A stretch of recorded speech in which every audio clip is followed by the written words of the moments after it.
Hi there folks, it's me Munch with another WoW TCG deck building strategy guide. This time we're going to be looking over solo decks. Now solo decks are decks that focus on your hero being the main damage dealer. Some of them have allies, some of them don't, but the hero is the literal hero of your deck. Oftentimes this means that a lot of the equipment and a lot of the abilities are going to be there, but not so many allies. So you're going to be focusing a lot on just your hero and the deck's going to be based around them. Solo deck heroes can be anyone, but paladins, rogues, and warriors tend to be the better options.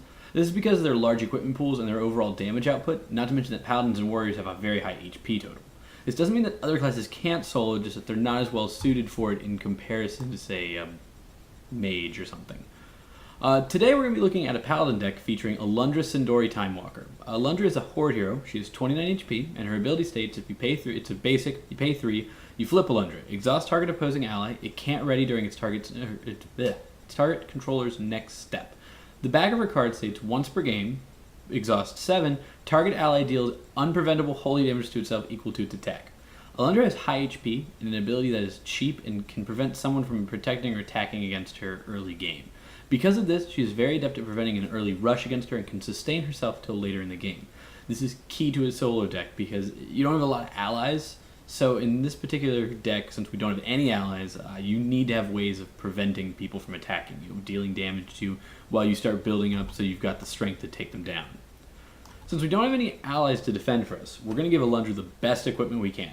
Some key equipment in this particular deck include the Blackout Truncheon, the Bulwark of the Primordial, Rock Furrow Boots, and Smite's Reaver. Blackout Truncheon is an instant one-handed mace that costs 2 to play, 2 to use, and 3 damage. The highlight here, though, is that when it enters play, you can exhaust target hero or ally, and that character can't ready during its controller's next step. Since it's an instant, you can play this on your opponent's turn, nulling their attack. Bulwark of the Primordial is also an instant. It's a shield, and it costs 3 and protects for 3, but it has the same effect as the Truncheon, but it doesn't last throughout their next control step. It just lasts until the end of that turn.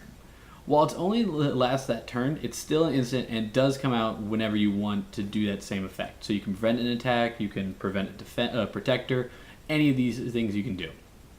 Rock Furrow Boot is a plated foot armor that costs 3 to play and protects for 3. When an armor you control prevents damage, you may add a +1 attack counter to target weapon. This bad boy is going to make it so that every time you use armor, you're not going to be buffing your weapons as well.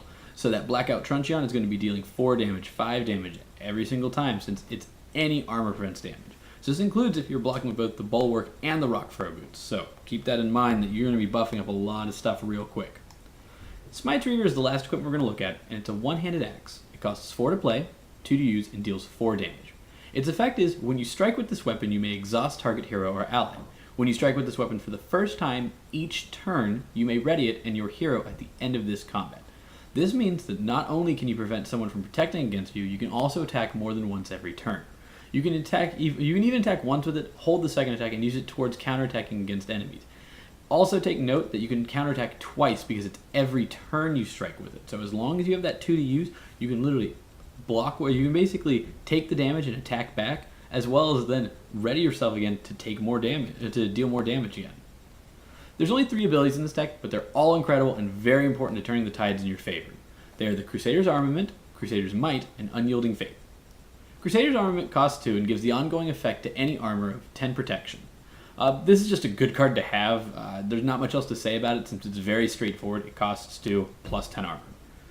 However, when used in tandem with Crusader's Might, you'll see the true worth of it. Crusader's Might costs 5 and it's the most costly card in the deck, but for good reason. It states, this turn your hero has plus attack equal to the combined protection of armor you control. This means that when used with Crusader's Armament, you're going to be dealing at least 10 plus damage to whatever you hit. It's a deadly combo, especially when you consider that most heroes only have 27 to 28 HP. The last ability, Unyielding Faith, simply prevents all damage that would be dealt this turn. It's an instant, it only costs 2. It's just a fantastic Paladin card. It'll save your butt so many times. I recommend it for almost any Paladin deck.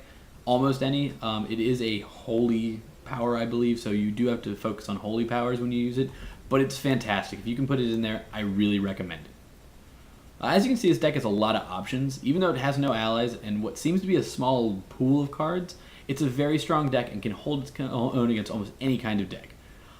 It does have some weaknesses. Particularly, it doesn't have a very good board wipe move, or any card that really is a board wiper, which means that things like the human deck that I looked over last week, as well as, say, a Murloc deck, one that gets out a lot of stuff really quickly, it's really going to add a lot of trouble for you. Because you can only have so much armor, and they tend to get upwards to like 10 Murlocs out very quickly. It's very tough to compete against those. But outside of that, you're pretty well set. You'll take down a lot of decks just with your basic huge hit combos. If you like the video, go ahead and like the video, or go ahead and click the like button down below. If you want to see more, go ahead and go to our channel. We've got a lot more WoW videos. We've also got some other video games if you want to check them out. I hope you all enjoyed this. My name's Munch. I'm with PDG, and y'all take it easy.